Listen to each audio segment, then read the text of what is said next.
Welcome back, everyone, to another episode of BBP News. I'm Nicholas Rod, and I am alone this morning.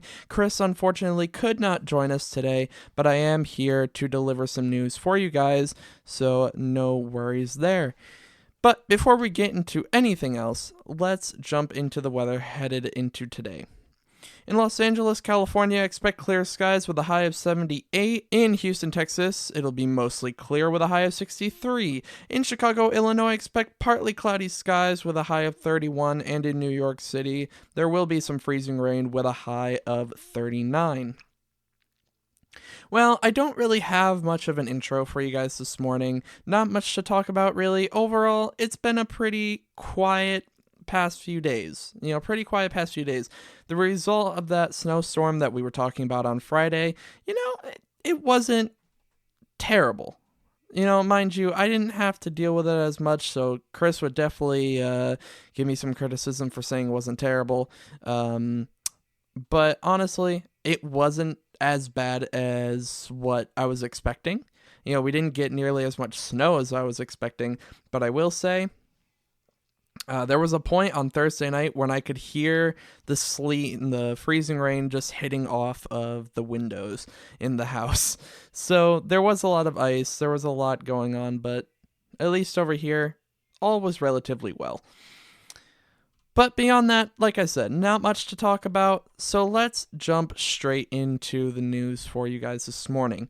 So, just as a quick COVID-19 update, the latest 7-day average of new daily cases across the U.S. is currently about 378,000, which is a decrease of about 37% from the previous week's numbers. The latest 7-day average of new hospitalizations is about 16,000 per day, yet another decrease from last week. The 7-day average for deaths, on the other hand, is about 2,400 per day, which is a slight increase from the week prior. As far as vaccinations are concerned, about 212 million people across the U.S., or 64% of the population, have been fully vaccinated. And on Friday afternoon, it was announced that the U.S. had officially hit 900,000 deaths due to COVID-19. Turning to police across the U.S., defunding the police is not the answer, according to President Biden. Thursday, he was reinforcing his effort to try and stop the wave of violent crime we have been seeing across the country.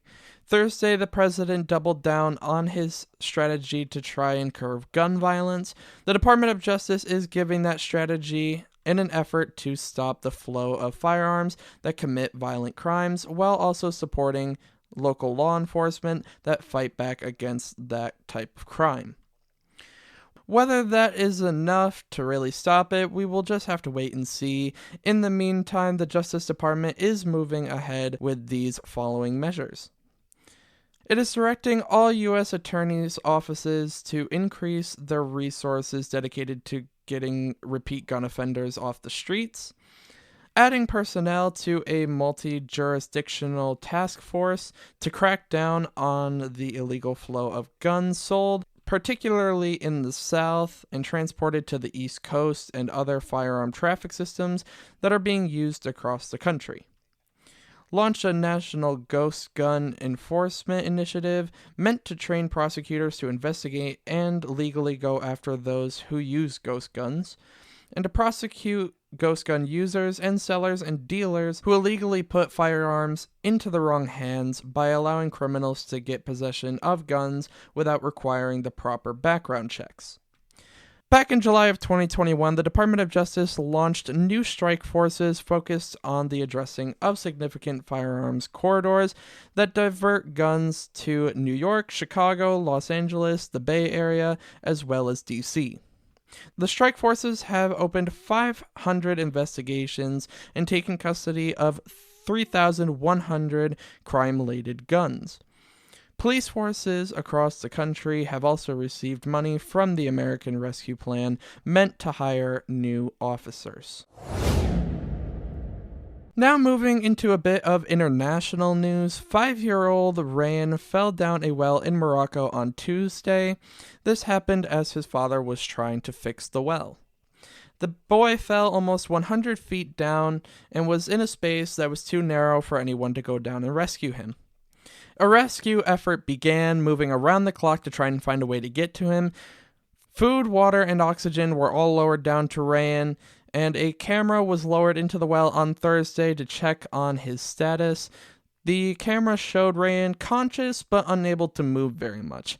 Finally, on Saturday, they were able to dig down and get through the side of the well to get to Ryan. However, it was a little too late, as a little while later, after he was transported to the hospital, he was pronounced dead, and there was an announcement from King Mohammed of Morocco. Back to the U.S., and 18 people found themselves trapped on the ice early Sunday afternoon as it broke away from the land on Lake Erie. The U.S. Coast Guard was called into action to help in the rescue, which took place near Catawba Island in the northwest area of Ohio. According to the Coast Guard, they used one airboat and one helicopter to rescue all 18 people. It was also reported that a private citizen in the area chipped in using an airboat of their own. There were no injuries reported. This incident took place after the National Weather Service had warned people to stay off the ice this weekend on Lake Erie due to gust winds possibly blowing the ice away from the land. But that is it for the main news. There is no rapid news today, so we move immediately into good news. And a man just passing by happened to save the lives of both a mother and her son, as Ryan Pasberg happened to be passing by a family home in Wyoming and noticed that there were flames and smoke coming from a bedroom window. And he didn't notice any emergency lights nearby, so he actually pulled into the driveway and saw 3 children coming outside. The 3 children stated that their sibling and their mother were still inside, so he went in himself. He crawled on his hands and knees through the kitchen due to the smoke and actually managed to find both the child and the mother and got them both outside. The mother was badly burned and had actually stopped responding, but Pasberg began performing life-saving measures, and suddenly she took a breath.